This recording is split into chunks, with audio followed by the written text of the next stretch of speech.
Olá, quem mora no Espírito Santo convive com uma grande diversidade cultural. Temos aqui muitos descendentes de italianos, alemães, libaneses, entre outros, né? Você sabia que o município de Santa Maria de Jetibá abriga a maior colônia pomerana do mundo? Os primeiros pomeranos desembarcaram aqui em 1859. Foram 27 famílias vindas de Hamburgo, na Alemanha. Hoje vamos conhecer um pouco do papel da mulher pomerana na construção de uma cidade e, por que não, do nosso estado, né? Para isso, nós temos a honra de receber na nossa casa, vem para cá, a Marineuza, que é a secretária de Cultura de Santa Maria de Jetibá. Muito obrigada. Prazer é todo nosso. Vamos nos sentar. Eu queria começar, né, conhecendo um pouco da sua história, dos seus antepassados. Quem foi que veio de lá? Os meus antepassados, quem vieram foram os meus bisavós, nessa primeira leva de 1859. Se estabeleceram na região de Caramuru, Santa Maria de Jetibá. E eu sou a quarta geração, então foram os meus bisavós que vieram. E como é o dia a dia, né, das mulheres pomeranas, principalmente? É um dia a dia muito corrido, porque a mulher pomerana ela tem muitas responsabilidades. A mulher é responsável pela casa e por todo o entorno da casa, pela educação dos filhos, por manter viva e repassar para os seus filhos a cultura pomerana.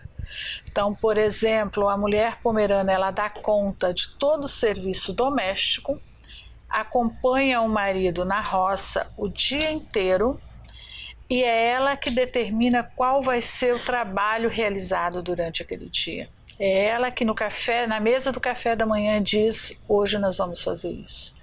Então, de certa forma, ela tem um poder muito grande dentro da família também, que é o poder de determinar e de decidir quais serão as tarefas a serem executadas. Você foi criada dessa forma, trabalhando na roça, mas você é professora, trabalha fora e hoje também é secretária. Como é que foi isso, sair de casa para trabalhar? Na verdade, para os pomeranos, a educação é ponto primordial. Nós somos de uma cultura, de uma religião que é o luteranismo, seguidores de Lutero, e conforme os ensinamentos de Lutero, todo ser humano tinha que aprender a ler e a escrever. Então, para a família pomerana, a educação sempre foi muito importante. Construía-se a igreja e a escola concomitantemente. Então, muitas vezes a igreja funcionava na escola e a escola funcionava na igreja para que todos pudessem ler. Até 1930, nós não tínhamos nenhum pomerano analfabeto. Então a educação sempre foi primordial para o pomerano e assim que as famílias tiveram oportunidade de colocar os seus filhos para estudar, que tiveram acesso à escola, a gente estudava sim. E como é que era essa história de ir para a escola sem saber português? Como é que é isso? Você falou que foi para a escola com 7 anos? Com 7 anos eu aprendi português na escola. Era muito difícil a comunicação com os professores, porque os professores eram da Grande Vitória. Mas antes dessa época dos professores serem de fora, os professores eram da própria comunidade. E a educação era ministrada em língua alemã. Então a gente tinha uma facilidade maior de conversar com os professores. Quando os professores vieram de fora, foi um choque cultural muito grande para a gente, mas também para os professores, porque eles tiveram que se adaptar a uma situação diferente, a uma colônia diferente. Então foi muito complicado.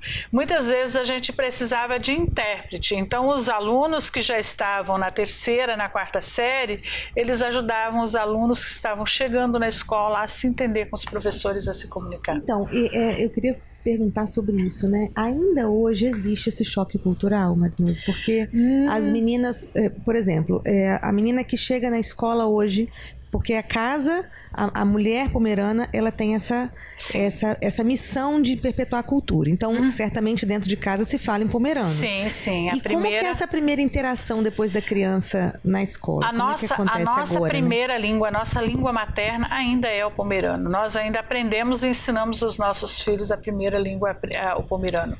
Mas hoje já se tem um convívio social maior com a língua portuguesa. Então, esse choque é amenizado por isso. E a criança hoje também, ela não vai para a escola aos 7 anos de idade, ela vai para a escola já aos 4 anos de idade e às vezes até antes, porque hoje a gente tem educação infantil, a gente tem a creche, então tem todo um acesso.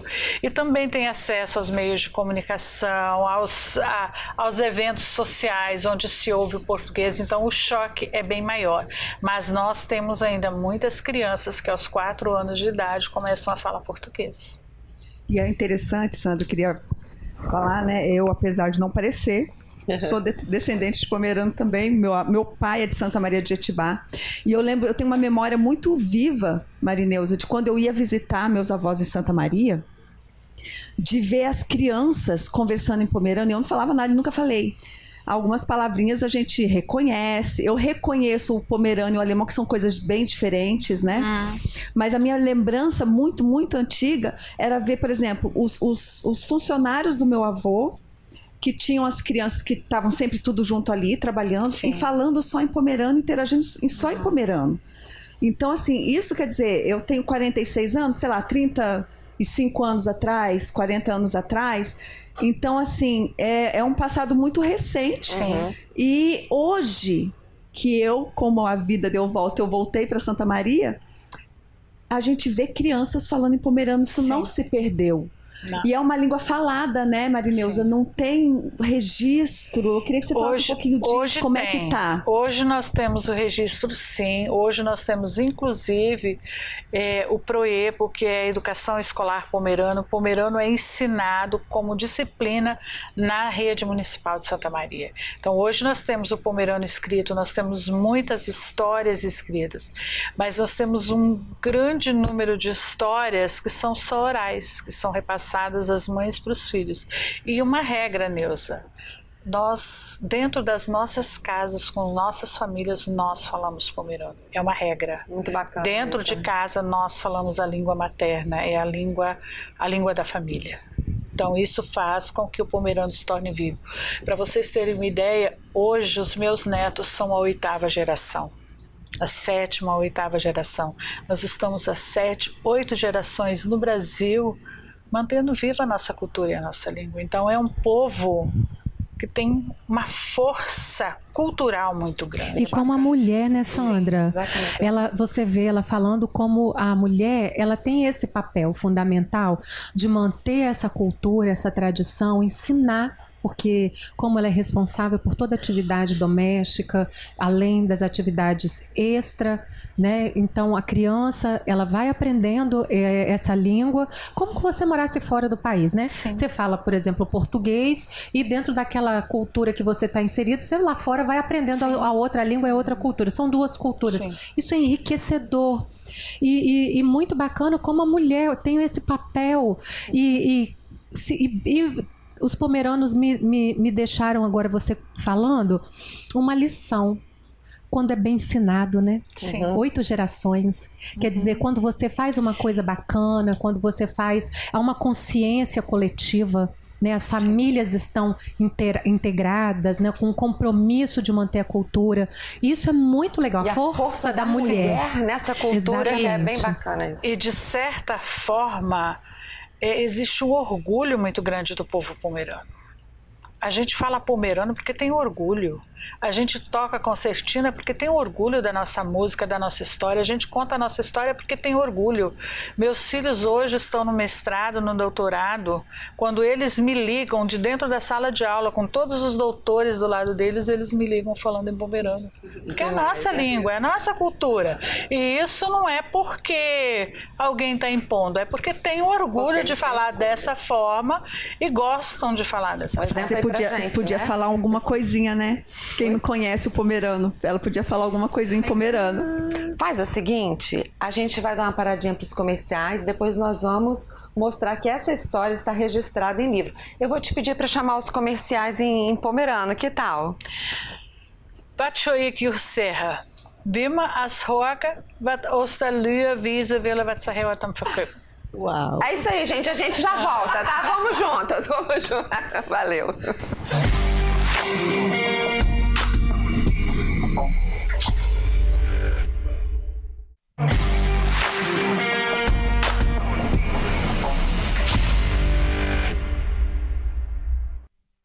Estamos de volta falando da cultura pomerana no nosso estado. E essa história está agora registrada nesse livro aqui, ó, Mulheres Pomeranas. E nós temos o prazer de receber duas das autoras, né? São 6 autoras. Nós temos aqui a Josiane e a Claudete. Como é que surgiu, né, a ideia de lançar esse livro? Fala um pouquinho dele pra gente.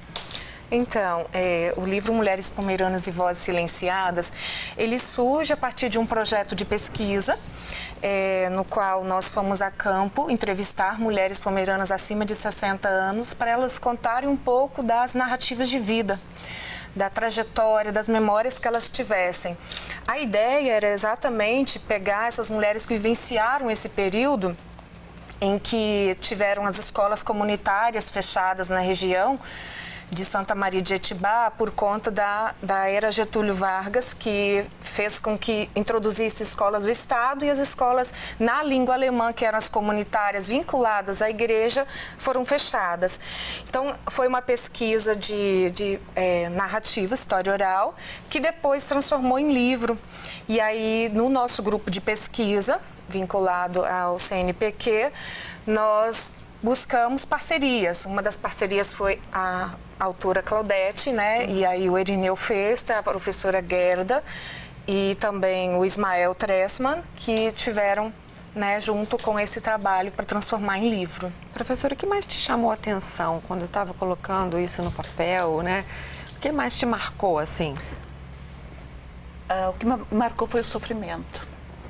Assim, as marcas do sofrimento e da luta e da resistência dessas mulheres. Mulheres, assim, que queriam ir para a escola, mas não podiam, porque eram os irmãos que tinham preferência para irem para a escola. Os irmãos, os meninos. As dores de parto que elas passaram, porque não tinha médicos.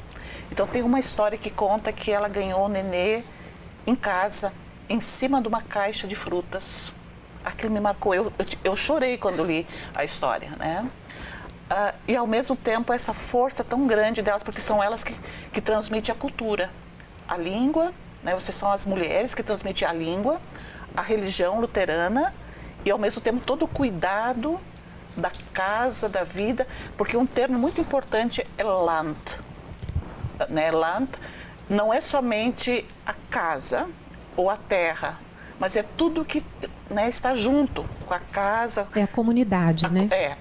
E as mulheres são, na verdade, a gente podia dizer assim, no fundo é uma sociedade matriarcal.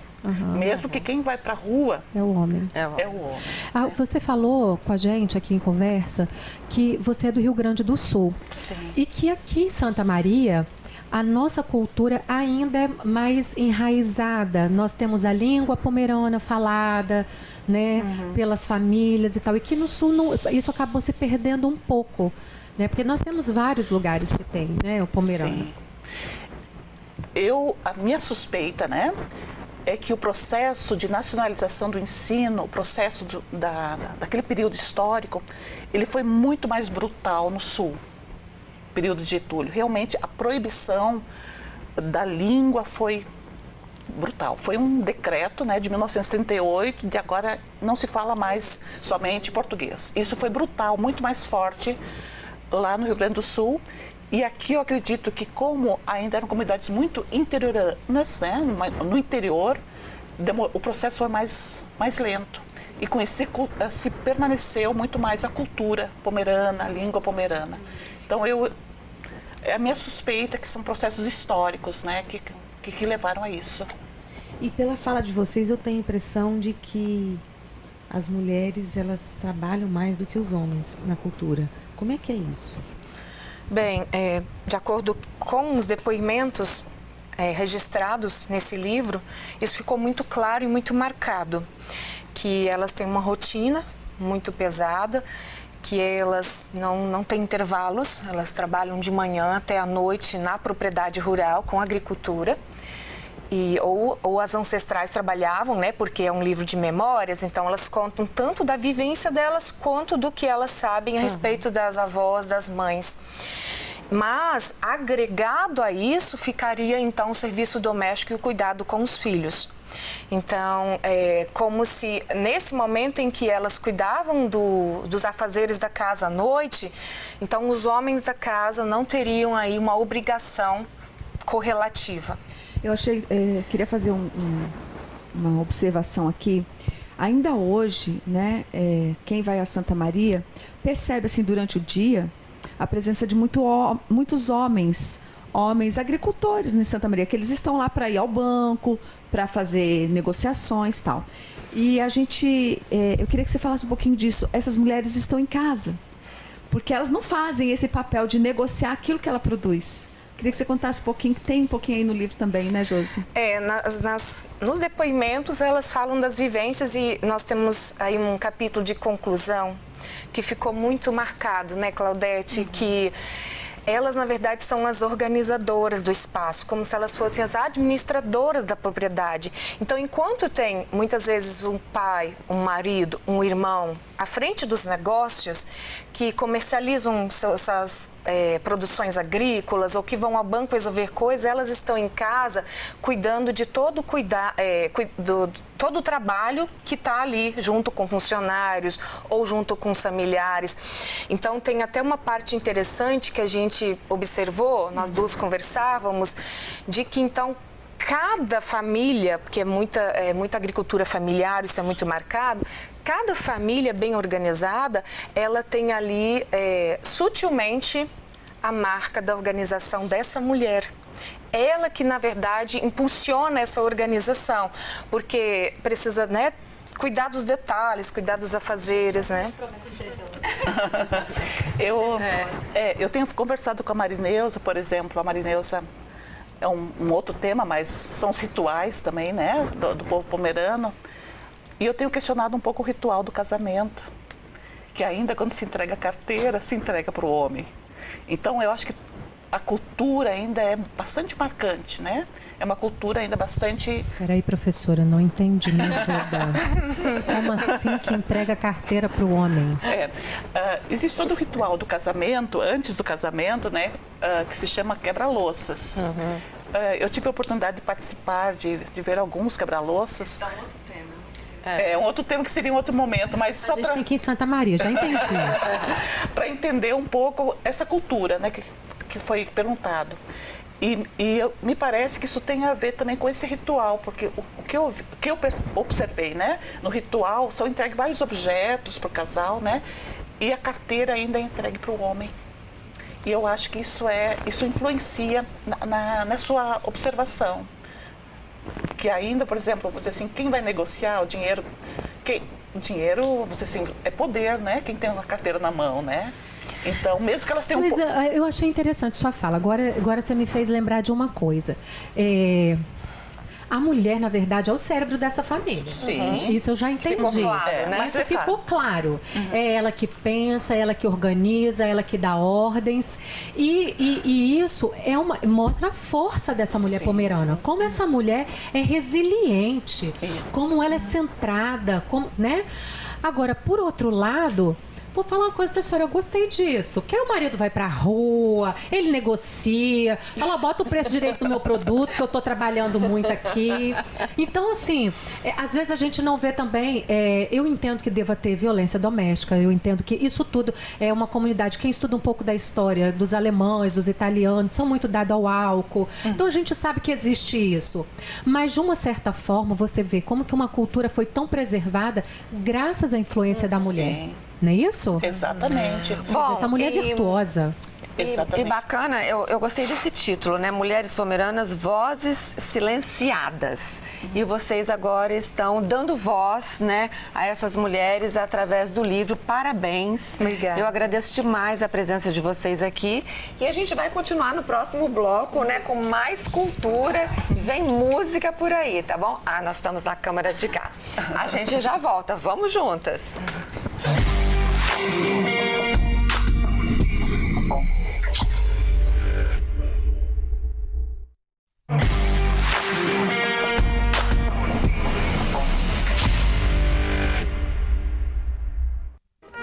Estamos de volta aqui no ritmo da cultura pomerana.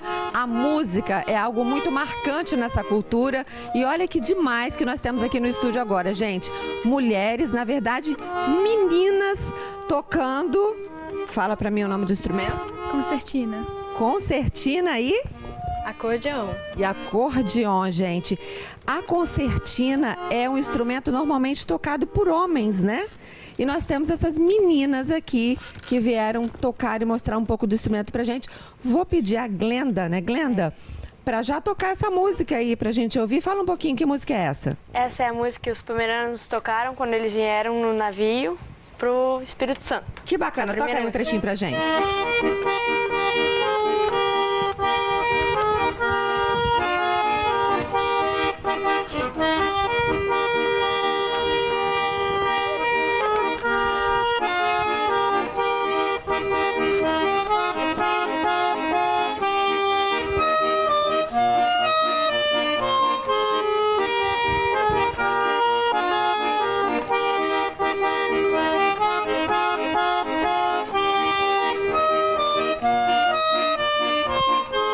Então, gente, em Santa Maria, quem anda por lá, esse é um som muito comum, né, na cidade.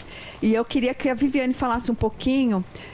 Nós estamos com 3 meninas aqui, nascidas em Santa Maria, que tocam esses instrumentos, geralmente tocados por homens. E são as únicas, né? Não é isso, Viviane? Como é que é isso? Não tem mais menina? Cadê a meninada para tocar esse instrumento? Sim, tem algumas que estão começando a aprender e tem algumas mulheres que já tocaram bastante. E agora a gente está dando continuidade. Graças a Deus, o povo lá, os clubes estão contratando bastante a gente. Elas fazem shows. Com certeza. E a gente vai firme para preservando a cultura. Então toca aí um pouquinho. O que você vai tocar aí pra gente ver? Olha, eu vou tocar a música As Mocinhas da Cidade, uma parte em português e a outra em pomerano.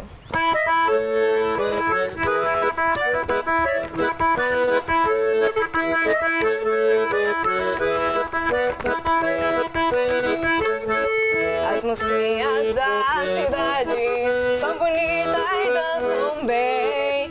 As mocinhas da cidade são bonitas e dançam bem. Eu dancei uma vez com uma moreninha, já fiquei querendo bem. Eu dancei uma vez com uma moreninha, já fiquei querendo bem. Dai meckas från en stad, sin så hübsch och dansa gaut. Dai meckas från en stad, sin så hübsch och dansa gaut. Jag kan dansa i mål, mitt anja hübscha mecka säga på mig säga gaut. Jag kan dansa i mål, mitt anja hübscha mecka säga på mig säga gaut. Demais, né? As mocinhas da cidade são bonitas e tocam bem, gente. Gostei disso. E deixa eu te perguntar, aliás, para as 3, né? O que levou vocês a decidirem aprender a tocar concertina? Eu aprendi porque eu achava bonito. Alguém da família? Ninguém da minha Ninguém, família vocês? Alguém da família? O tio e a tia da minha mãe tocam. Quer dizer, tocavam, né? Legal. Não tocam mais. E também a gente toca para preservar a cultura pomerana, né? Muito Porque bacana. se a gente não tocasse, Ó a força quem das tocava? mulheres aí para levando a cultura adiante, né? Agora falta você. O que você vai tocar pra gente? Tocar a dança dos noivos. A dança dos noivos. Aquela que você dançou no seu casamento? Ah, eu estava lá. Senão eu já tava dançando aqui.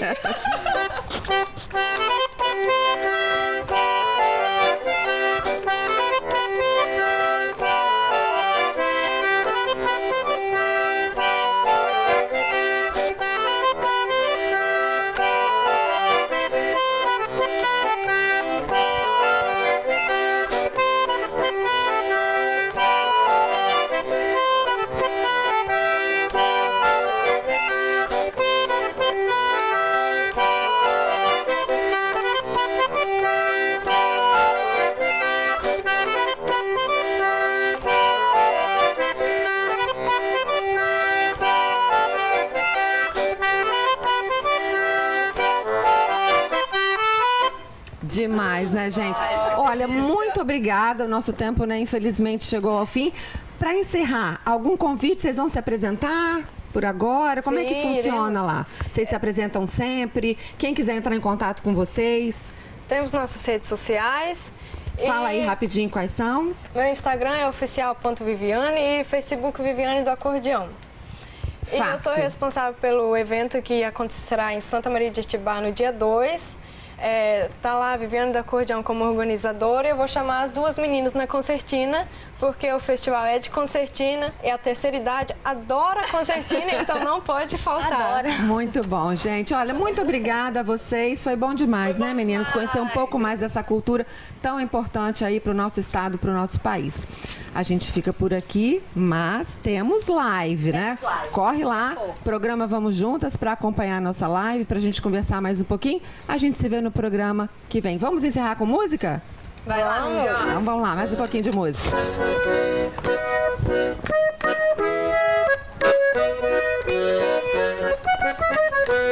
Igo foda cruia, conegado cruia, cacaça pluia, sigo foda cruia, igo foda schwarz, medringa uma schnaps, caia drink so schnaps, sigo foda schwarz, igo mina vilam hara, negaro shim, caça na shima, sigo mina vilam.